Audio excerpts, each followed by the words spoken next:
talking with the Chief Minister about this new leaflet coming out, securing a sustainable future for our island. There has been one before, I think, but this is a new updated version. Yes, the Agenda for Change document is one we started right at the outset of this administration, and we've updated it as developments take place.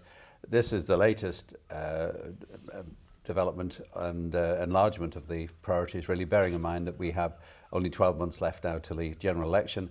This is resetting our priorities for the next 12 months, because it really is important to understand that although the election's on the horizon, work must continue in government right up to the election day. We have too many serious issues still facing the Isle of Man to freewheel now down to election. Isn't one of the serious issues you've got to deal with is the UK government with a budget that sounded like it was an offshore budget in the sense of absolutely. Corporation tax? Who could believe these words coming out? If you look back, I've been warning about this now for the last 2 or 3 years, that the UK is increasingly becoming a serious competitor for the Isle of Man, not just in economic growth, but in taxation structures and in shifting away a lot of the red tape, which in many ways we've been able to benefit from in the end over the last few years.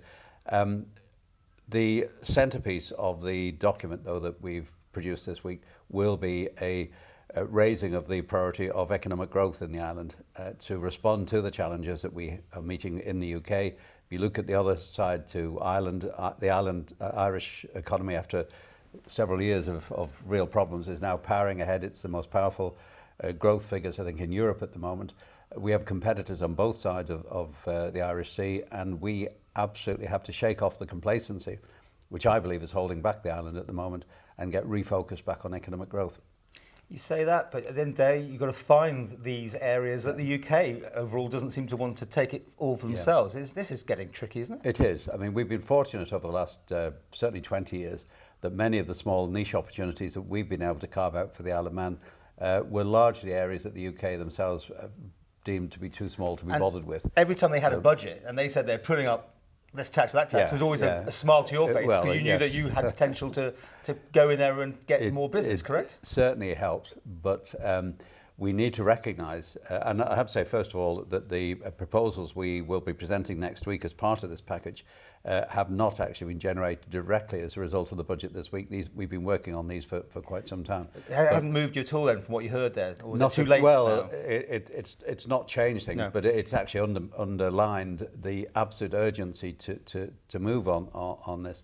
But as I say, I've been warning for a long time that these threats are coming. You need to recognise that Mr Osborne's budget this week is only the first of 5 now, which are going to be more aggressively and quite clearly conservative budgets. They've been held back over the last few years by being in coalition.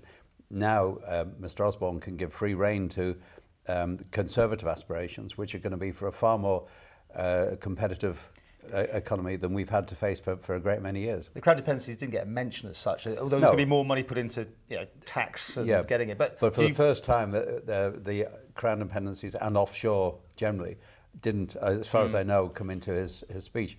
But there will be a number of actions that they've taken which will have impact on certain amounts of business. Like the Vickers report and all those sort of things in the past that have caused the changes in relation to property in the UK, the changes in relation to non-DOMs and various others will have an impact to a greater or lesser extent on the Manx economy.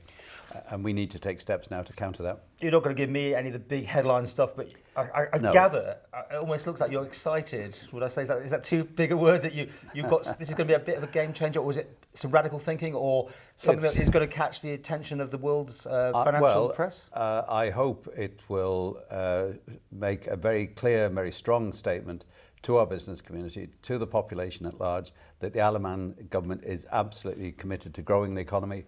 We are absolutely committed to creating more jobs, and that is going to be something very much at the forefront of our thinking in the future. We have got to grow the population, the working age population, for the future, both for the economy, but also to be able to maintain pensions and the welfare state for the future. But as you said at the beginning, you've only got this year to do it. Will you? Do you see putting in legislation or saying we're going to invite these people in to work here? Will that all be doable as the clock ticks down? We absolutely have to put all our efforts behind this now, and that's not to say we haven't been growing the economy. We're still growing in a healthy way, but we have to reinvigorate our approach to that now. this drive, all the items in this document are for a much longer term, not just for 12 months, but it does give a direction of travel for the next period, and growing the economy is absolutely central to what we've got to do. You know, radical thinking is not necessarily the thing that goes easiest through. I mean, I'm just thinking the promenade is still, you know, because it's going to be a radical change, it's sort of getting more attention all the time. People are looking to their voters, as we keep saying. There's that sort of thing that's coming in. How do you keep fixed on the end goal? Well, the best way to look after the electorate on the island, I have to say, is not populist sound bites. It's properly thought through, long-term strategic solutions to some of the very serious structural problems facing the Isle of Man.